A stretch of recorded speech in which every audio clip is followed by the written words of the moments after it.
Olá, aqui é o professor Bran. Estamos aqui na nossa aula 11, na nossa 11ª aula do nosso curso de Fenômenos de Transportes. E nós, na última aula, nós continuamos a conversar sobre as linhas de escoamento, né, as linhas de corrente de escoamento em um fluido. Então, nós avaliamos, né, as condições de escoamento, né, das linhas de corrente quando se considera a variável tempo, né, além os três eixos de coordenada espacial, né, x, y, z. E nós finalizamos essa nossa aula 10, né, começando a falar sobre os tipos de escoamento, quer dizer, são conceitos que são classificações, né, que nós já de uma certa forma não tão formal, digamos assim, estamos conversando aqui ao longo do nosso curso, mas que agora, nesse momento, né, conceitualmente, nós podemos apresentar, né, definir esses tipos de escoamento de uma forma mais técnica, com mais precisa, né? Então, a gente conversou, olhando aqui nossas notas de aula, né, sobre alguns tipos de escoamento que nós já estamos conversando aqui no nosso curso. Escoamento permanente e não permanente. Então, nós definimos, né, agora a gente tem condição de definir, né, que um escoamento permanente é aquele em que a variação do vetor velocidade, né, de escoamento de um fluido, nosso derrom de V, em relação à variação de um tempo, que é o nosso derrom de T, para uma condição de escoamento permanente, ela é igual a zero. E para a definição, né, de um escoamento uniforme e não uniforme, então a gente olha agora a questão tridimensional, né, no volume, né, do espaço, né, do campo onde ocorre esse escoamento. Também, de novo, né, referendando, olhando, né, a característica, né, da variação do vetor velocidade, como a gente está indicando aqui nas nossas notas de aula, nosso derrom de V, em relação a uma certa posição nesse espaço tridimensional, nosso campo, né, onde ocorre esse escoamento do fluido, que é o nosso derrom de R. A condição, né, para um escoamento uniforme é que derrom de V, derrom de R, ele seja igual a zero. Então, a gente finalizou a nossa aula 10 nesse ponto, né? A gente começou a falar muito rapidamente, né, apresentar muito rapidamente o escoamento laminar e turbulento, né? São dois comportamentos bastante importantes na descrição do escoamento de um fluido em qualquer sistema, em qualquer campo. Esses escoamentos, olhando aqui nossas notas de aula, eles foram caracterizados por Reynolds, e a gente vai ver justamente que o grupo adimensional, né, esse nosso número semi-empírico, né, que define, que consegue, né, avaliar, né, tipos de comportamento de escoamento. No caso, né, da diferença de escoamento laminar e de escoamento turbulento, quem definiu isso foi Reynolds. Então ele deu o seu próprio nome, né, para esse número, é o número de Reynolds. Já vamos ver do que depende, né, esse número de Reynolds. Então, esse escoamento laminar, olhando aqui nossas notas de aula, ele acontece em sistemas onde o fluido ele se desloca com, e aí temos que tomar um cuidado, né, baixa velocidade, né? Então, é muito importante enfatizar, né, que na engenharia ou na ciência, né, o uso de adjetivos para qualificar uma certa situação, ele tem que ser utilizado de forma muito cuidadosa. Então, assim, aqui eu estou colocando baixa velocidade, vamos botar assim uma menor velocidade, porque baixo, alto, grande, pequeno sempre são adjetivos relativos, né, quando você compara coisas. E na ciência e na engenharia, na tecnologia, questões relativas elas são muito perigosas. A gente sempre trabalha com situações muito bem definidas, com números absolutos e situações que são bem descritas usando algum tipo de lei ou algum tipo de equação. Então, a gente tem que tomar cuidado nesse aspecto com esse nosso adjetivo baixa. Podemos usar também como sinônimo de baixo menor, né? E então, nesses sistemas onde esse escoamento ele acontece com velocidades menores, né, ou baixas, né, tomando o devido cuidado, os elementos do fluido eles se movem, eles escoam de forma regular. Então, existe uma certa regularidade, a gente usa esse adjetivo de escoamento laminar, né? Então a gente entende que é possível descrever esses elementos do fluido que estão se movimentando, que estão escoando de uma forma regular. Então é possível, né, colocar, né, uma equação matemática, né, seja ela unidimensional, seja ela bidimensional, como as linhas de corrente, né, que a gente já está trabalhando aqui no nosso capítulo 4, ou de forma tridimensional, usando formulações matemáticas mais robustas, como elementos finitos, por exemplo, que é um tipo de formulação que já é utilizada já há pelo menos uns 25 anos, 30 anos, né, para descrição, né, de campos de escoamento, né, tridimensionais. Isso é muito utilizado na indústria do petróleo e gás, né, para o modelamento de campos petrolíferos, né, enfim, isso já é uma coisa já bastante estabelecida, através, com S, não com Z, como está escrito aqui, de lâminas paralelas. Então, a gente entende, né, que esse escoamento laminar ele é mais comportado, esses elementos de fluido eles se escoam de forma regular. Eu consigo, né, fazer uma descrição matemática bastante precisa, né, para aquele escoamento. A gente já está fazendo isso já nas linhas de corrente, né, que a gente já vem trabalhando com um conceito de linhas de corrente já há 2 aulas, aula 9 e aula 10. E aí, pelo contrário, né, se a gente está numa situação de velocidades mais altas, né, ou maiores, né, esse escoamento ele perde a característica de uma movimentação de um elemento de fluido regular, ele passa a ser irregular. Então, podem ocorrer, olhando aqui nossas notas de aula, podem ocorrer interrupções e até movimentos no sentido contrário do fluido. E isso, né, essas 2 situações, elas são características de um escoamento turbulento. Então, eventualmente, né, vocês, quando foram algum lugar com natureza, enfim, que tem um rio com uma queda d'água, um rio caudaloso, né, com uma movimentação, né, da água do rio de uma forma irregular, né, é muito comum, né, nesses tipos de situação, né, que a gente fica lá admirando a natureza, né, e vocês podem até olhar com esse olhar novamente, até com essa visão aqui de fenômeno de transporte. Eventualmente vocês perceberam que em alguma situação a água do rio, né, ela se movimenta em sentido contrário, né, ao fluxo, né, geral, né, desse rio, né, descendo uma certa corredeira. Então, isso é muito característico, né, de um escoamento turbulento, onde justamente esse gráfico aqui ele mostra apenas uma ideia, né, como é que seria, né, a variação do vetor velocidade em relação a uma certa distância, né, no escoamento turbulento. É totalmente regular, você não consegue descrever com uma equação matemática precisa, né? Então, esse é o grande desafio, né, de quem trabalha com pesquisa na área de dinâmica de fluidos, justamente trabalhar em situações de engenharia ou trabalhar com modelos, né, matemáticos que consigam aproximar alguma descrição mais precisa, né, desses escoamentos turbulentos. Então, esse é um desafio, né, da área de pesquisa e da área de engenharia, essa descrição. Mas aí lembrando, né, que a ideia dos grupos adimensionais, como nós mencionamos lá no final do capítulo 2, né, é a gente ter, né, uma forma simples, né, de conseguir caracterizar, de definir comportamentos, né, de fenômenos de transporte de uma forma geral.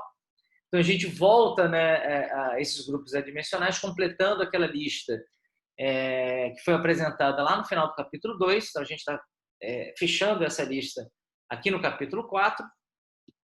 Então, voltando a falar dos grupos adimensionais, né, o número, né, que consegue definir, né, consegue estabelecer essa diferença entre um escoamento laminar e um escoamento turbulento é o número de Reynolds. Então, a gente está vendo aqui a expressão do número de Reynolds. Então, o nosso R grande, subscrito E, né, de Reynolds, ele será igual ao produto da velocidade, né, que é o nosso V grande, a velocidade média do escoamento do fluido, vezes L, que é um comprimento característico do sistema. Então, isso vai estar associado à geometria do sistema, né, se esse fluido está escoando em contato com uma placa, se ele está dentro de um tubo, enfim, se ele está num leito de escoamento, como seria um rio ou uma barragem. Então, esse L ele é característico, né, e existem todos os dimensionamentos em relação a esse L, não vamos falar sobre isso nesse momento. Sobre Ni, então esse V aqui, né, com bossa, né, ele é um Ni, que é a nossa viscosidade cinemática do fluido, que vocês já pesquisaram num outro momento aqui do nosso curso, quando eu pedi para vocês avaliarem, né, estudarem, pesquisarem até na internet, né, a diferença do conceito, né, da viscosidade estática, né, que nós vimos nosso Mi, né, quando nós vimos lá na descrição da equação de viscosidade de Newton, e da viscosidade cinemática do fluido, que é o Ni, né, que está aqui representado no denominador. Então, para o escoamento em tubos, né, é considerado, olhando aqui o nosso número de Reynolds, quando nós temos número de Reynolds maiores ou iguais a 2.000, esse escoamento ele se encontra num regime turbulento, e quando esse número de Reynolds ele é menor do que 2.000, o regime de escoamento ele é laminar. Então, isso, lembrando, né, que esses grupos adimensionais eles são equações semi-empíricas, né? Então, o Reynolds ele fez dezenas de milhares de experimentos até chegar a essa conclusão que você consegue separar esses dois regimes, o turbulento e do laminar, apenas conhecendo essas três características do teu sistema, né, do teu fenômeno de transporte: velocidade média do escoamento fluido, essa dimensão característica, né, do sistema, e a viscosidade cinemática do fluido, que é uma característica, né, também do seu sistema. Se esse escoamento ele ocorre sobre superfícies planas, como por exemplo placas, né, um escoamento turbulento ele é caracterizado quando esse número de Reynolds ele está entre 300.000 e 600.000. Um outro grupo adimensional bastante importante é o número de Mach. Ele está associado, né, à velocidade do som, né? Eventualmente, isso é muito pouco comum, né? Eventualmente vocês já ouviram falar, né, de que é possível se definir, né, a velocidade de cruzeiro, né, de um avião. Eventualmente vocês viram isso em alguma viagem que vocês fizeram, né, de avião. E quem não fez, na primeira viagem que vocês fizeram, observem isso, né? Eventualmente a referência, né, da velocidade de cruzeiro vai estar em Mach, e ele está associado, né, à velocidade do som no fluido por onde esse escoamento está acontecendo. Então, no caso de um avião comercial, né, essa referência está associada à velocidade do som no ar, na atmosfera, né? E aí existe, né, esse número de Mach, olhando aqui nossas notas de aula. Ele está associado, né, a uma relação de duas grandezas, a relação à força inercial, né, no caso, o movimento de um avião, né, em relação à força elástica, que é exatamente essa relação da colisão, né, da força de colisão das moléculas de ar, do oxigênio e do nitrogênio, principalmente, né, em relação ao corpo, né, do objeto que se desloca, né, que no caso é o avião, no nosso exemplo.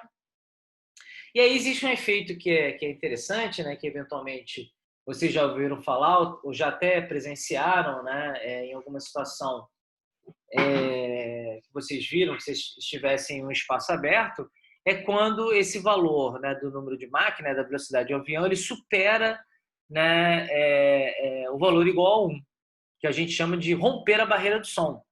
Então, eventualmente, vocês já tiveram presente em alguma situação onde, numa demonstração, né, de um avião de caça militar, né, ele rompe a barreira do som.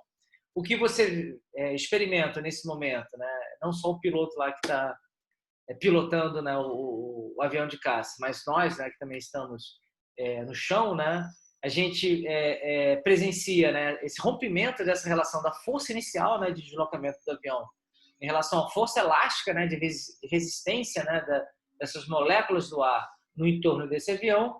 E aí o que se escuta, né, quando um avião de caça ele assume uma velocidade maior do que 1, é o rompimento da barreira do som, e você escuta um grande estrondo associado a essa quebra dessa relação da força inicial e da força elástica. E eventualmente vocês isso, né, essa liberação, né, dessa energia, você escuta um grande estrondo associado a isso. Então esse é um fenômeno bastante interessante, né? Quem nunca viu uma situação dessas, né? Existe um filme que é um filme já bastante antigo, né, chamado Os Eleitos, em inglês se chama The Right Stuff, que conta a história, né, dos primeiros astronautas norte-americanos, onde todos eles basicamente eles eram pilotos de teste de caças, nos novos modelos de caça desenvolvidos nos anos 50, né? E aí, basicamente, a primeira parte desse filme, que é muito ilustrativo, é um filme já bastante clássico, vale a pena vocês verem, né? Mostra exatamente quando o primeiro avião conseguiu romper a barreira do som, né? Quais eram as dificuldades, né? Relacionadas a isso, né? Tanto estruturais do avião quanto da questão, né? Da física, né? Quando o avião se aproxima, né? Da situação de rompimento da barreira do som. Então, é um filme que vale a pena vocês darem uma assistida, além de contar toda a história, né, da trajetória de quem foram os primeiros astronautas do programa norte-americano. Então, é bem bacana. Então, o próximo número, o próximo grupo adimensional é o número de Freud, né, representado pela letra F maiúsculo, subscrito R. Né? Então, o nosso número de Freud ele permite distinguir os tipos de escoamento de sistemas com superfícies livres, né? Então, ele é importante em projetos de navio, estruturas hidráulicas, como tubos imersos. Então, isso também é interessante, é importante, por exemplo, na exploração de petróleo, né? em águas submersas. Então, o nosso número de Freud ele é a razão, né, da velocidade de escoamento do fluido, nosso V grande, dividido pela raiz quadrada, né, de G, do produto, né, de G, que é a aceleração da gravidade, vezes L, que é o comprimento característico do sistema. Né? Então, se você está num tubo, você tem uma geometria específica, né, do tubo. Se você está no navio, ele vai estar mais próximo da situação de uma placa submersa plana. O próximo número é o número de Euler. Então, ele é representado, né, pela letra E maiúsculo, subscrito U.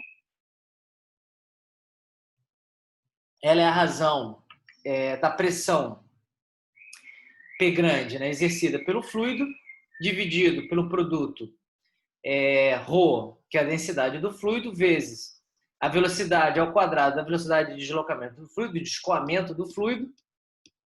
Então, a gente tem, né, nesse número de Euler, é o mesmo Euler lá da matemática que vocês conhecem.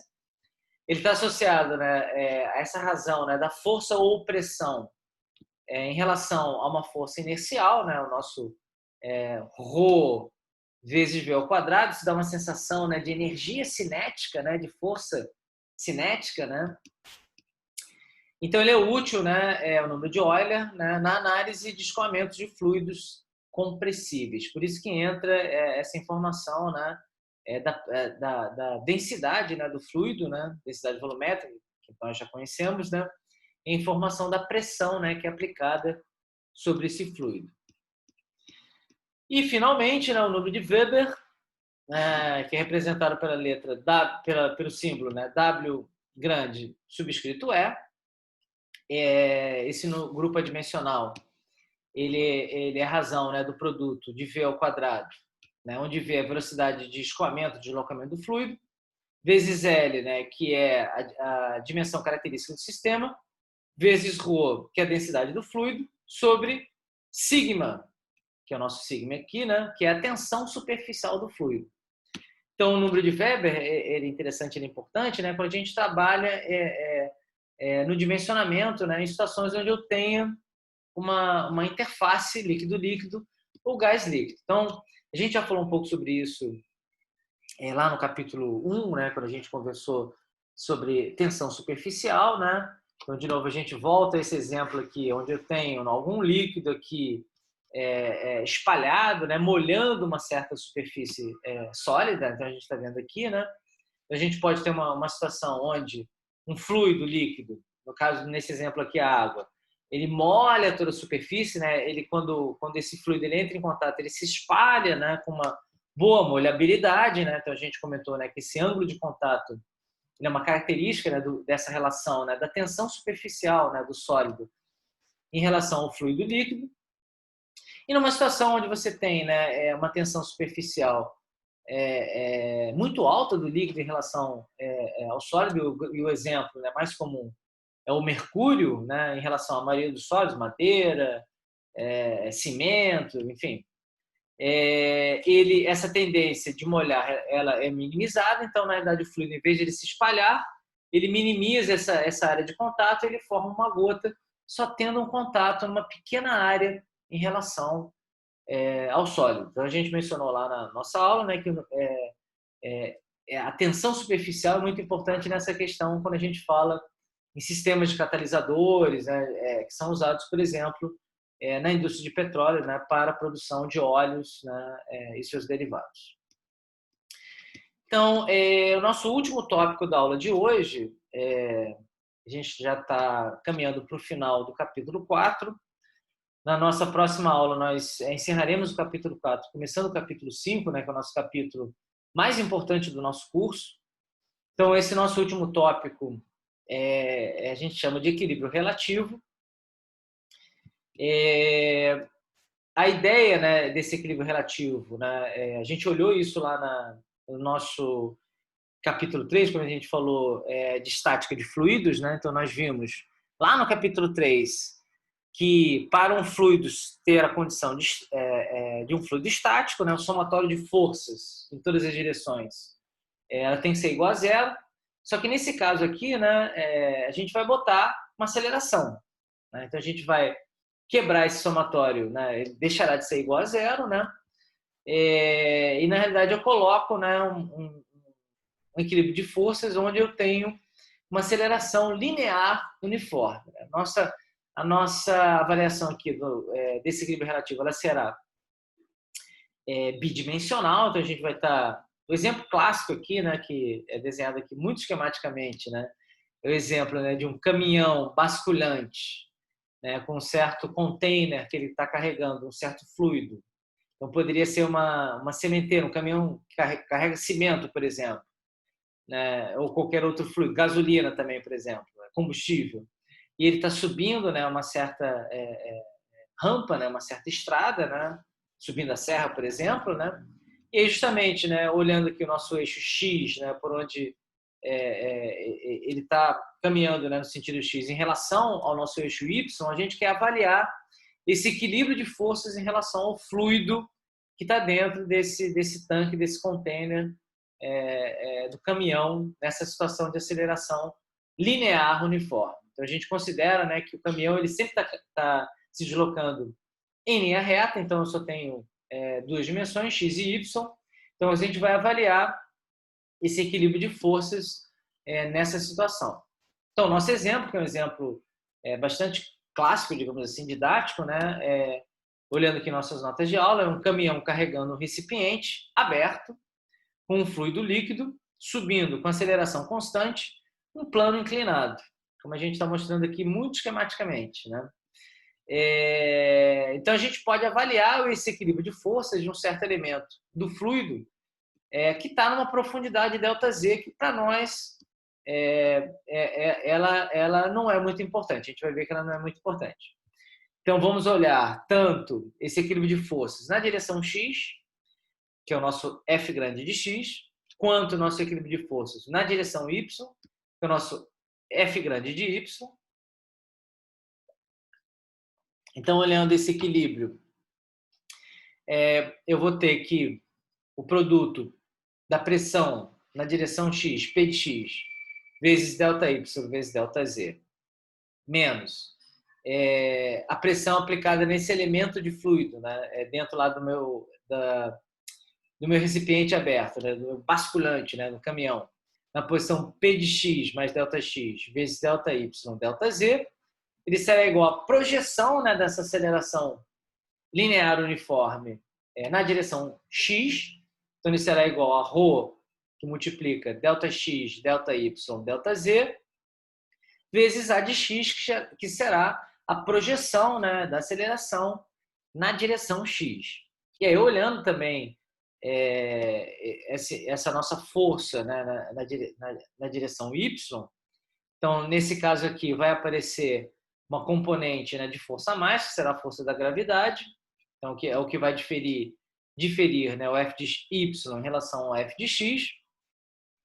Então, o nosso F de Y, na direção Y, ele será igual a pressão aplicada na posição Y, P de Y, vezes ΔX vezes ΔZ, menos P aplicado na posição Y mais ΔY, que é o nosso P de Y mais ΔY, vezes ΔX vezes ΔZ, menos a contribuição da força da gravidade, então será igual a gama do fluido, que é o nosso peso específico do fluido, né, vezes o volume, né, do elemento de fluido que a gente está avaliando esse equilíbrio relativo, então o nosso ΔX vezes ΔY vezes ΔZ, isso tudo é igual, já que eu tenho uma aceleração, né, ao produto massa vezes aceleração, então o nosso ρ vezes o volume, ρ densidade vezes volume, ΔX vezes ΔY vezes ΔZ, vezes a projeção dessa aceleração linear constante, né, no eixo Y, que é o nosso A de Y. Então, vamos dividir todo mundo, né, tanto o f de x quanto o f de y, por ΔX, ΔY e ΔZ. Então, eu vou ter, olhando o nosso f de x, então eu vou ter dρ de p sobre dρ de x, ele será igual a menos gama sobre g vezes A de x. E olhando aqui o que a nossa força, né, na direção y, né, eu vou ter que dρ de p, dρ de y, ele será igual a menos gama que multiplica A de y mais g, né, a nossa aceleração da gravidade, sobre g. E aí a gente pode abrir nesse desenvolvimento uma equação de estado de dp, da variação da pressão, né, sendo dependente da posição x e y. Então, essa diferencial de dp, ela pode depender de x e y da seguinte forma. Então, aqui estamos abrindo a nossa equação de estado, como nós já fizemos algumas vezes aqui no curso. Então, o nosso dp, ele vai depender de uma certa variação de x, de uma certa variação de y, dx, dy. E aí, para completar a nossa equação de estado, eu tenho que colocar as derivadas parciais. Então, o nosso dp, né, ele será igual a dρ de p, dρ de x, dx, mais dρ de p, dρ de y, dy. Então, vamos substituir nosso dρ de p, dρ de x, que a gente determinou aqui, né, pelo equilíbrio relativo, na nossa equação de estado, nessa posição aqui, né? E vamos substituir o nosso dρ de p, dρ de y, calculado, né, determinado pela condição de equilíbrio, nessa nossa posição aqui da equação de estado. Então, vamos substituir dρ de p, dρ de x, dρ de p, dρ de y. Chegamos à conclusão, né, que dp é igual a menos gama sobre g, que multiplica, né, a aceleração na direção x, a componente, né, ax dx mais ay mais g dy. Vamos integrar, né? Essa equação ela é totalmente integrável. Toda equação de estado ela é uma equação integrável. Então, vamos usar isso a nosso favor, né? Então, integrando-se em relação a um ponto inicial 1 e um ponto final 2. Então, dp vira P2 menos P1.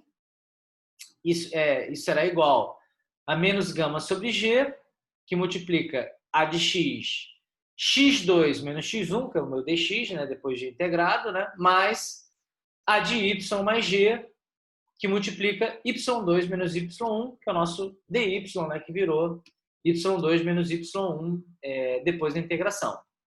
Então, se a pressão é constante, né, o nosso caminhão basculhante, que está subindo, né, um certo plano inclinado, ele está aberto, ele está exposto à atmosfera, pressão atmosférica local, então não há variação relevante, né, de pressão atmosférica. Então, P2 menos P1 é igual a zero.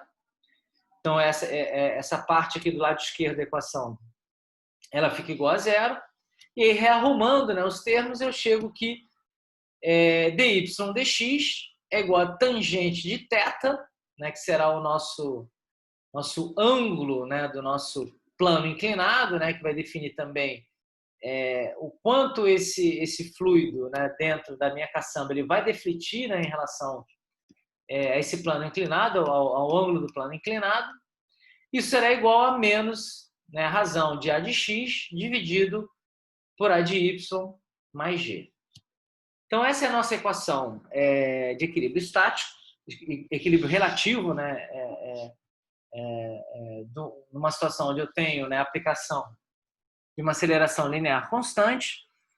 Então, na nossa próxima aula, na nossa aula 12, né, a gente abre fazendo um exercício aplicado, né, de equilíbrio relativo.